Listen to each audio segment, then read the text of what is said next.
The Minnesota Vikings are set to take on the Seattle Seahawks on Sunday afternoon, and there's a lot riding on this game.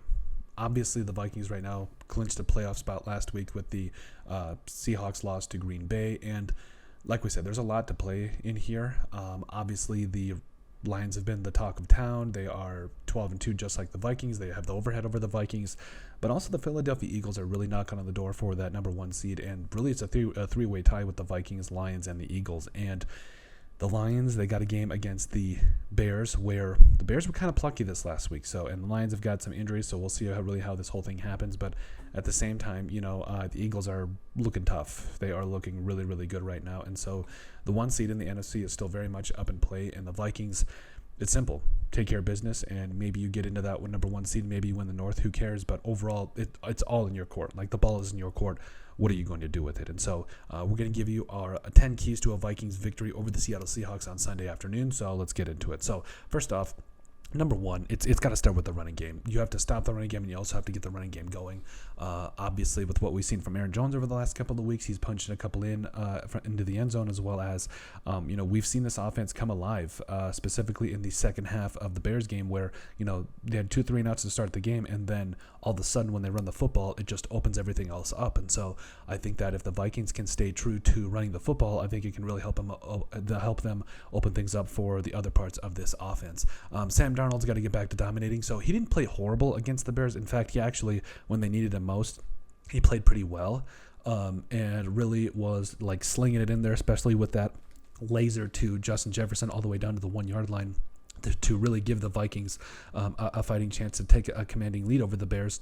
Like, he was able to deliver some throws that you absolutely needed. And like we said, he has been playing very well. And this game against the Bears was, maybe it was a reckoning. Maybe it was, it just wasn't that accurate. Everybody has bad days, but he needs to get back to playing like the MVP candidate, especially if we're going to make a run here and find a way to get into the number one seed. The weapons unite. So obviously, Justin Jefferson is Justin Jefferson, but we've really seen a resurgence from Jordan Addison, and we'll get into him a little bit later, but we really need these weapons to continue to carve up the middle of this defense and the outside for Sam Darnold to take shots, open up the running game, and really go from there. I feel like we've been saying this for 3 years at this point with the Vikings under Kevin O'Connell. No turnovers. Like, we just can't have it. Sam Darnold, I know that he threw that interception last week, against the Bears, where it was more of a punt, so I don't necessarily fault him for that, but we can't have any turnovers. And I think we got to make Geno Smith beat you. So obviously the Seahawks have a very, very good wide receiver core, but it all starts up front. You got to stop Walker. You got to start Charbonnet. I'm not sure on Charbonnet if he's going to be good to go off the top of my head, but no matter what, we got to stop the running game for the Seahawks, and the run defense is going to have their work cut out for them. Pressure, where if we stop the running game, we got to get to Geno Smith. We have seen glimpses of it where our defensive line does provide pressure and everything, but we can't blitz because they have too many weapons in the wide receiver room and everything that we've got to be able to play defense, and we got to get home with 4. That's ultimately what it comes down to. Jordan Addison needs to continue his onslaught where, the free 3 post that he put up at the beginning of the season, I think it might have rubbed some people the wrong way, but he was right. Like, the Vikings did need to target him, and we've seen a couple of big-time games from him this year when they do target him and just kind of just let the ball go where it's supposed to and not just force it to Justin Jefferson. So I think Jordan Addison being in a spot where, you continue to throw him those deep balls that he fights for and keep the defense honest, I think it's only just going to bode well for your offense.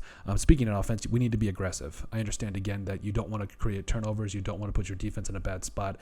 I feel like the stigma of dancing with the one who brung you really fits with the Vikings, and I think that is pretty simple for what the Vikings need to do.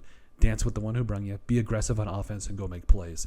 And the cornerbacks and linebackers need to win their one-on-ones. So obviously, with all the weapons that the Seahawks have, DK Metcalf, Tyler Lockett, as well as Jackson Smith and Jigba, JSN, they've got a lot of really good weapons. And if they can find a way to silence them with the corners and linebackers / safeties, this is going to be this is the game to do it, because this is arguably one of the best young wide receiver cores in the NFL. And when I say young, I think that even though Tyler Lockett is up there a little bit, doesn't matter. He's still a stud. And I think that the Vikings need to take care of business.